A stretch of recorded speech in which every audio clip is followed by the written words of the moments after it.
જગદીશ ત્રિવેદીને નમસ્કાર. હમણાં મેં છાપામાં વાંચ્યું કે ગુજરાતના જુદા જુદા ગામના ભરવાડ સમાજોએ ખૂબ સરસ બંધારણ નક્કી કર્યું. એના આગેવાનોને લાખ લાખ અભિનંદન કે ખોટા ખર્ચ ન થાય.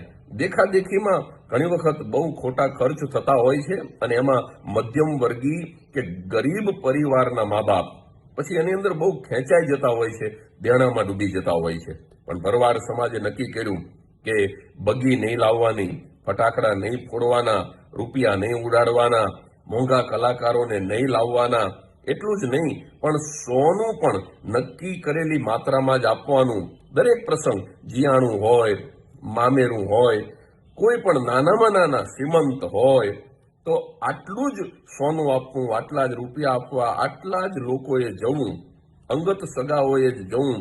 લગ્નની અંદર પણ ધારા ધોરણ નક્કી કર્યા. એવી જ રીતે મરણની અંદર પણ 12 દિવસ સુધી લોકો કાણે આવે નહીં. 2 જ દિવસ નક્કી કર્યા.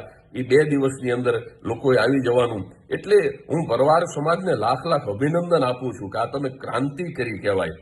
કારણ કે જૂના રિવાજોને તમે ફગાવી દીધા અને બાળ સગાઈ, બાળ લગ્ન સદંતર બંધ થઈ જાય એના માટે પણ કડક કાયદો કર્યો. આ કાયદો કોઈ તોડે તો એને આકરો દંડ કર્યો. લાખ લાખ અભિનંદન છે ભરવાડ સમાજને.